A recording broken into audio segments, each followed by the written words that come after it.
চলো good morning. Kolkata থেকে আসি গো। কলকাতা কোন্নগর থেকে আমার দিদি ভাই অলরেডি রওনা দিয়ে দিয়েছে বোলপুর শান্তিনিকেতন। উনি শান্তিনিকেতনে আসছে 8:55 গাড়িতে চেপেছে।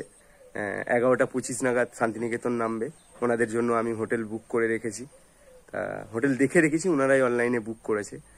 তা চলো সঙ্গে থেকো, পাশে থেকো। আর দিদি ভাই অনেক বড় একটা কাজ করতে শান্তিনিকেতন আজ আসছে, আপনজনের সঙ্গে মিট করতে, দেখা করতে। তা চলো আপনজনের সঙ্গে থেকো।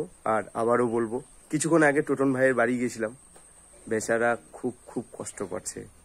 খুব তাড়াতাড়ি কোনো কিছু একটা ব্যবস্থা ঈশ্বর যদি, ভগবান যদি, বড় মা যদি না করিয়ে দেয়। তা যাই হোক, চলো আমি তো আছি সঙ্গে। দিদি ভাই তোমাদেরকেও বলবো, বোনটি, দাদা ভাই যারা ভিডিওটা দেখছো, ওই টোটন ভাইয়ের পাশে থেকো গো। তা চলো দিদি ভাইদেরকে স্টেশন থেকে নেবো, দিয়ে হোটেলে নিয়ে যাব। হোটেল থেকে ওনারা ফ্রেশ হবে, একটু রেস্ট নেবে, দিয়ে তারপরে শান্তিনিকেতনটা পুরোটাই ঘুরবো। তারপরে দিদি ভাইদের কালকে অনুষ্ঠান রয়েছে অসহায় একটা গরিব গ্রামে। তা চলো আপনজনের সঙ্গে থেকেও শুরু হচ্ছে আপনজন।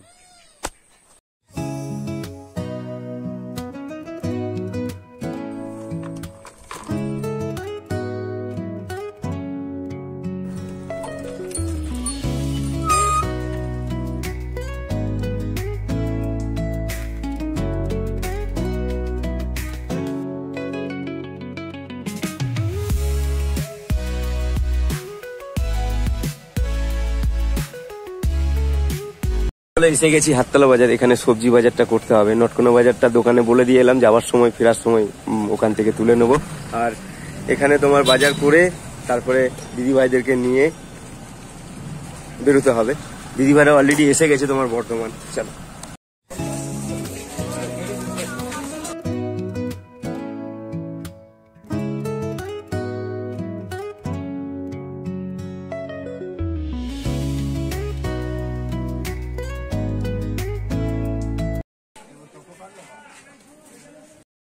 এই দেখো কাকা, কেমন রয়েছো কাকা?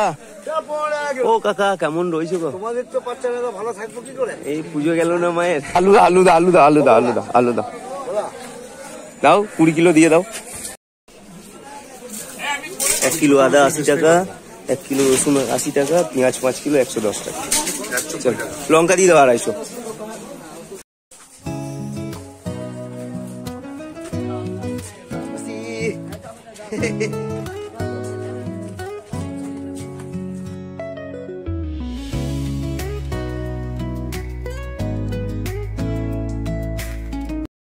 বেশ সাবধানে যাও, বুঝলে? ঠিকঠাক বাড়িতে নামিয়ে দেবে। হ্যাঁ চলো, আসো সাবধানে। হ্যাঁ চলো যাও। এই যে দাদাকে দিয়ে পাঠিয়ে দিলাম, কারণ আমার বাড়ি যেতে তোমার একটু দেরি হবে। দিদি ভাইরা আসছে।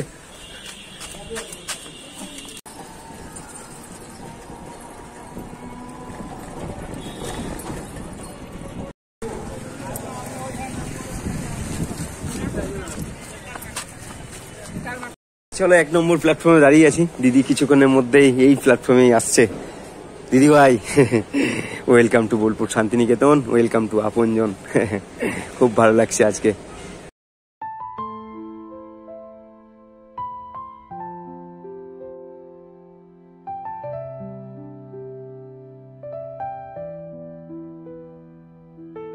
এই যে এসে গেছে, ওয়েলকাম টু শান্তিনিকেতন। দিদি কোথায় আছে, কোথায় আছে, কোথায় আছে, কোথায় আছে, কোথায় আছে?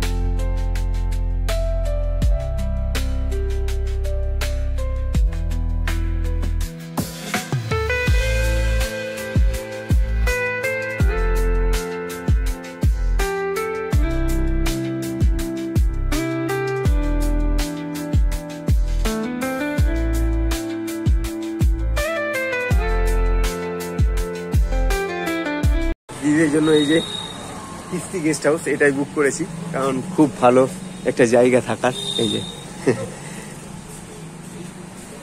হস্টেলে যাব, ওখানে খাবারটা খুব ভালো পাওয়া যায়। আর থাকা খাওয়া কোথায় যাবে না যাবে পুরোটাই আমার দায়িত্ব, আপনজনের দায়িত্ব। তো যারা ভিডিওটা দেখছো কখনো যদি বোলপুর শান্তিনিকেতন আসো, এই যে আপনজন বাহাদুরের সঙ্গে যোগাযোগ করো, আমার দিদিভাই, আমার বোনটি, আমার দাদা ভাইয়ের জন্য। চলো।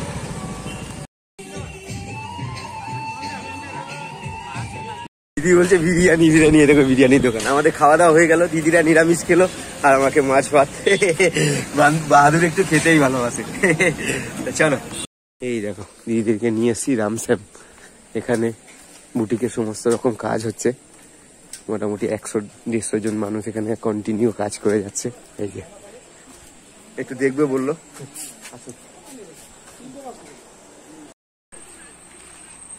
এই দেখো দিদিদেরকে নিয়ে এখন কোপাই নদী।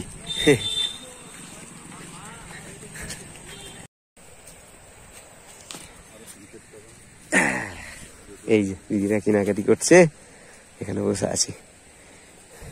বসুন, হ্যাঁ বসুন।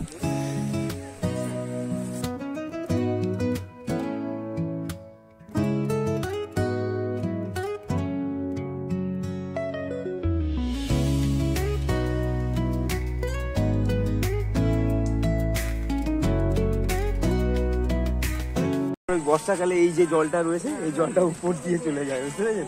তার জন্য, হ্যাঁ তার জন্য দেখুন এই প্লার গুলো যেগুলো রয়েছে, হ্যাঁ এগুলোকে এই গার্ড দেয়নি আর কি।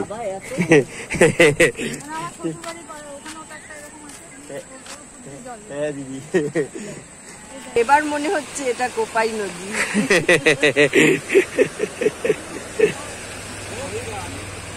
দেখো এটাই হচ্ছে তোমার কোপাই নদী।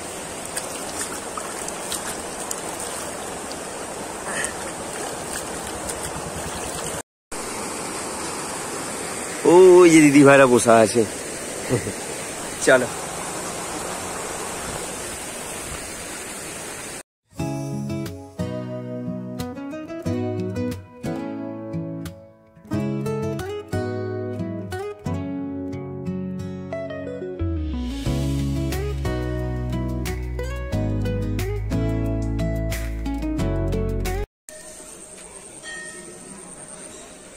চলো এখন মায়ের দর্শন।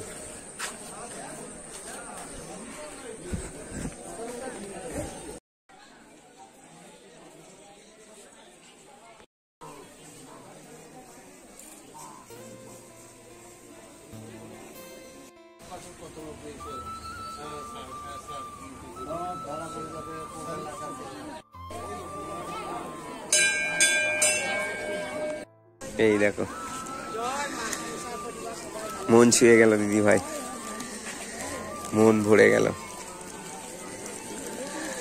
সেই সকাল থেকে কলকাতা থেকে রওনা দিয়েছে, এখনো মানুষের কথা ভেবে যাচ্ছে, মানুষের জন্য করে যাচ্ছে। ওই যে বিস্কুটটা যাকে দিল উনি খুব অসহায়, আমাকে চেনে, আমি এখানে আসি মায়ের কাছে। আজকে দিদি ভাই এসছে, দেখো। মা ভালো রাখুক আপনাকে।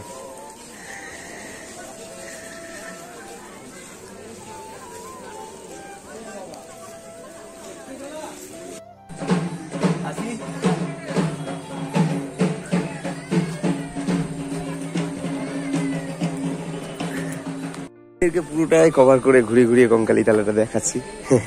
আমারও খুব ভালো লাগছে।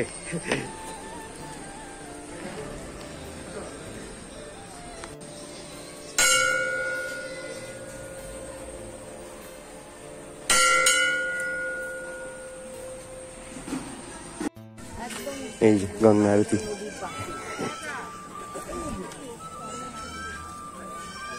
কঙ্কালীতলা থেকে এইবার সোজা হোটেল। এই যে দিদি ভাইরা দাঁড়িয়ে আছে সামনে। চলো তো চলো এবার আমাকে বাড়ি যেতে হবে। এই যে হোটেলে ছেড়ে দিলাম। হ্যাঁ আসুন।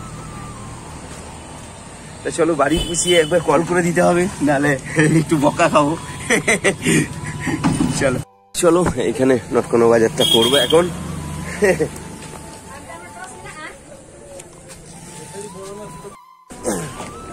এইদিকে এইদিকে এইদিকে এসো কাকা।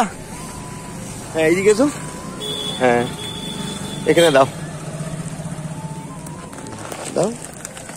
হ্যাঁ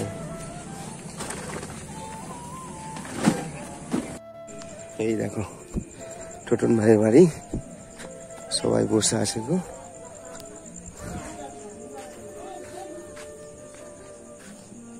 কি করছো সবাই? বসে আছো? কালকে সকালবেলাতে তোমরা ভাই বোনে রেডি হয়ে থাকবে, ঠিক আছে? একটা টোটো দেখবে তোমাদের এই নাচে, এই সামনে দরজার কাছে দাঁড়িয়ে থাকবে, সেই টোটোতে চেপে পড়বে। টোটোওয়ালা তোমাদেরকে সঙ্গে করে নিয়ে আমার কাছে চলে যাবে, ঠিক আছে? বড় মা দেখছে, দেখেছো? ওই দেখো, এই দেখো দেখছে তোমাকে, চোখ দিয়ে এই দেখো প্যাট প্যাট করে তাকিয়ে তাকিয়ে বড় মা দেখছে। ভালো লাগে, ভালো লাগে বাবা।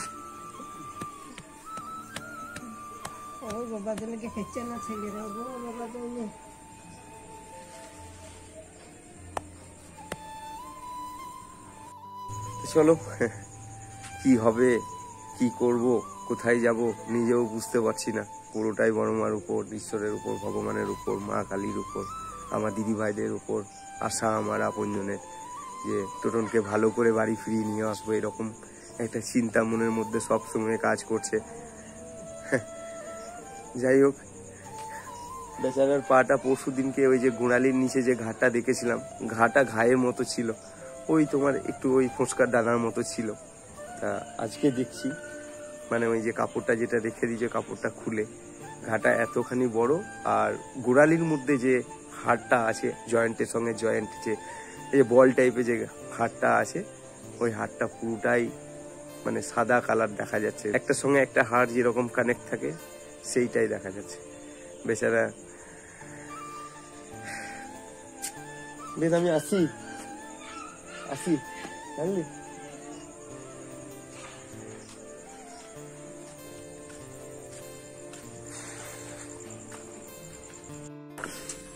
তো চলো বাড়ি এলাম, আর এই যে কাটাকাটি প্রায় শেষ, রাতও অনেক হয়ে গেল।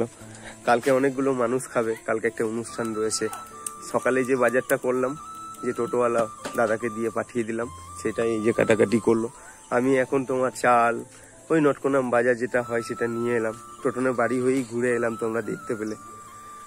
ভালো লাগছে না, মানে গত পরশু দিনকে যে ছেলেটাকে ওই ছোট্ট একটা ঘা দেখেছিলাম, আজকে মানে গোড়ালিটা পুরো শেষ। যাই করুক না কেন, ওর ওর ওই যে গোড়ালিটা আর নেওয়া যাবে না, কারণ হাড়টা এতটা বেরিয়ে গেছে, এতটা মাংস ওর নেই আর পায়ের মধ্যে। ওই গোড়ালির কাছে যে বলটা যেটা আছে ওইটা, জানি না কি হবে, তবু নিজের মনকে শক্ত করেছি। যাই হোক, ওকে ভালো করতে হবে, সুস্থ করতে হবে, এটাই। আর টোটনের শরীর খারাপ, তোমরা দেখতে পাচ্ছ কেমন শরীর খারাপ।